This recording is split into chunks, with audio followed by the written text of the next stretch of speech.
a lot of people have said the minister should resign or should be sacked or whatever. But that's even aside.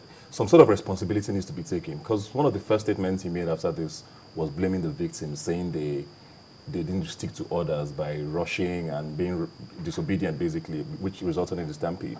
But let's look at the organization now. First of all, you take money from people. Then you organize something in a stadium. Stadiums around the world have a reputation for being disorderly when there's no organization. It's not a Nigerian thing. We've heard things that have happened with Liverpool fans in the past. Where there's nobody policing you, human beings have the tendency to go overboard. You know, there was that. Money was taken from people. People are desperate for jobs. How else could things have gone wrong? I mean, it was obvious that things were going to go wrong. Everything was set out for that. Yeah. And nobody seems to be taking responsibility. What do you have to say about that, if I may ask? Well, the Immigration Service is clearly responsible. Yeah. Nobody else should take the fall for that, and the leadership of the Immigration Service should actually take the fall for. They organized it, right? For whatever reason, why they thought having tests in the stadium was the right thing to do, they should take the fall. They should take the fall for it. The minister saying he is not going to step down is something I would not want to, comment about, right? That's left for how the president runs his cabinet, for a minister to say he cannot resign. You get the point. It's something above my pay grade. Let me put it that way. But then I think things could have been done differently. So there are other options, right? They could have done the tests online, right? They should not bring up the story of people when they're online cannot be invigilated, because like I said earlier, you can also not invigilate people in your stadium, right? At Jobberman, we've done online tests before, and you've seen people who passed and people who failed. Interestingly, more people fail than pass. So those are people that could have had the opportunity of telling their brother, their friend, to help them. And, so it still boils down to the fact that people will still do the basic things, even if it's online. Have you held tests on this sort of scale, like over 100,000 people, for example? Have you had to do that things online on that scale? Yes. We've not done up to 100,000, but we've done 20, 30,000, and we've done online, right? Okay. And interestingly, apart from online, there's also the choice of doing batch by batch in proctored test centers. We have them all over the country. We have the Aptex, the NITs, they have the centers, we have the CHAMS, we have what Dragnet is doing as well.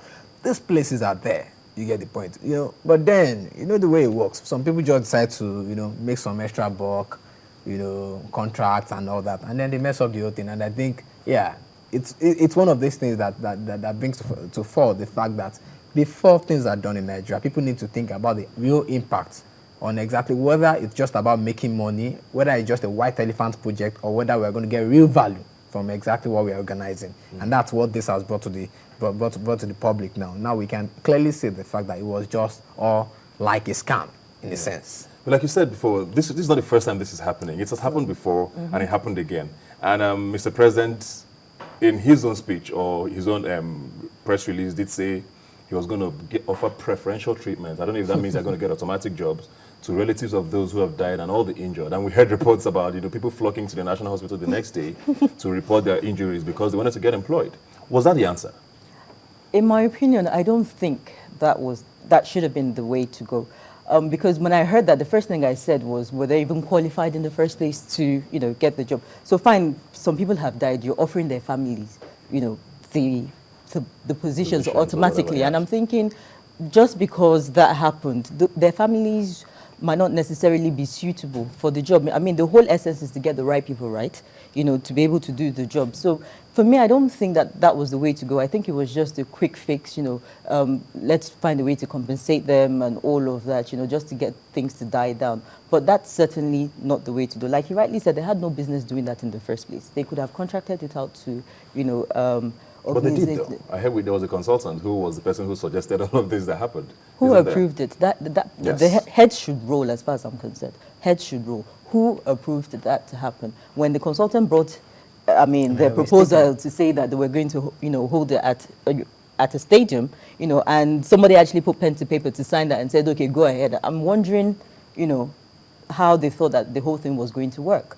I saw pictures of people sitting down in groups and they were asking themselves, hey, so, what did you write? So it defeats the purpose at the end of the day, So is there anything to be said for the fact that, because I watched the minister the next day in his interview where he said these tests were held in 37 stadiums and only 2 reported incidents of this sort Is there anything to be said for the fact that maybe those were isolated cases? Is there... I don't think there would have been isolated cases. I think it might have been what they were able to report. They probably, don't be surprised if the figures were probably more, and there might have been a lot. I don't even doubt that. It's very possible. It's very possible, and there might have been a lot more injured people as well. So it's whatever we hear, and the figures change as well depending on who you ask. Yeah. Let's leave this issue now. Focus a little more on the whole employment issue. You run Jobberman. It's the biggest online, I guess, portal for people who are looking for jobs and all of that. Give us a context of how bad the situation is in Nigeria today. Okay, so on Jobberman, we have like 1.2 million job seekers, registered job seekers on the portal. And every single day, we have at least 20,000 job applications, right? And like I said, every single job has at least 200 applicants for one role, right? So what you figure out is the fact that a lot of people are actually unemployed. But like Maureen rightly said too as well, there is the part of unemployment, there's the part of underemployment, and there's even another part that's also eating up now, is the part of unemployability, right? So what you find is a lot of young graduates out of school are applying for jobs, and they are not getting called for interviews. And the reason why they're not getting calls is because they are actually not qualified, right?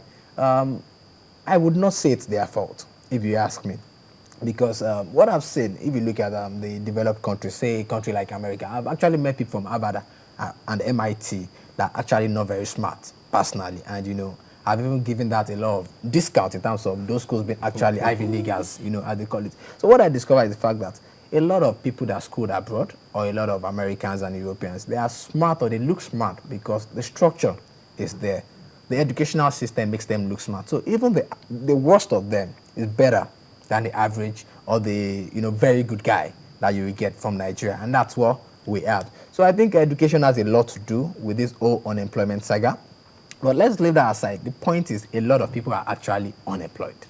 They are unemployed, and they don't know what else to do because they have also not been taught to apply their skills. So take, for example, someone that studied biochemistry, right? Or someone that studied zoology. Rule of thumb, the only places where the person can work is research organization, actually go back and do masters and do PhD and go and lecture others to study the same courses so that they will come and do the same thing all over and all over again. And it's because he does not know how to do any other thing. He's not been taught how to apply his knowledge into other fields. He's not been taught how to apply his knowledge in entrepreneurial ventures. So what else? He has to just wait and pray for the next job, immigrations, or whatever comes along the way. So we have a lot of people like that outside there. There's something you touched on there that's actually just bring up something in my head. You were at the Nigerian Economic Summit last week, and there was something that I think it was Jim O'Neill who touched on the fact that there could actually be 1 million vacancies available and 1 million people who are applying for jobs. So because those 1 million people were trained for things that are not applicable to this, they can't be taken. The world has moved to a stage where technology and all of these things do matter, but our curriculum seems to be a problem. Education needs to be fixed, obviously. I totally agree that education needs to be fixed. It is very blatant that it needs to be fixed. But there's something I want to touch on with him. He said he don't blame the young people. Yeah. And for me, I ask, where does self-responsibility come into this? You know, and you've touched on something that is fantastic. You've touched on, online platforms, for you to be able to help yourself. So my point is this: it's very obvious that our educational system is failing us at the moment, but we shouldn't just, fold our arms and sit back and say, oh, I'm a product of the society. People need to take self-responsibility. They need to be able to go online and know what is obtainable. They can do online courses. They can go for little trainings here and there to be able to bring themselves to a certain standard. But again, I also think that young people have misplaced priorities as well. Because at JOBMAG, for example, we have a walk-in system. And we get young people coming into the system, into the center on a daily basis. And we know that a lot of them are unemployable. They come in, they complain that, oh, I've dropped my CV here about months ago and nobody has called me for an interview or anything like that. And when we finally find their CV in the system, we find out that their CVs are so bad that no employer has ever selected a CV and told us that, can you call this person for an interview for us? And when we call them in to say, okay, let's help you with this, and for them to pay like a nominal fee, like an administrative nominal fee, they're not interested. They're probably waving their Blackberries and their Samsungs in our faces and saying, how come you guys are charging us this and that? And I'm thinking to myself, but yet you can afford to buy a Blackberry or a Samsung. You had better be sure that those things will help you get a job. You understand what I'm trying to say? So there's also room for self-responsibility, personal development. Do you understand what I'm trying to say? Because, people need to be able, we can no longer keep blaming the society. I agree with you. I was at the NESG and I know that the educational system has issues. But what I'm saying is that in the meantime, whilst that is being sorted out, young people need to find a way to hustle and get themselves those jobs. You understand what I'm saying? You guys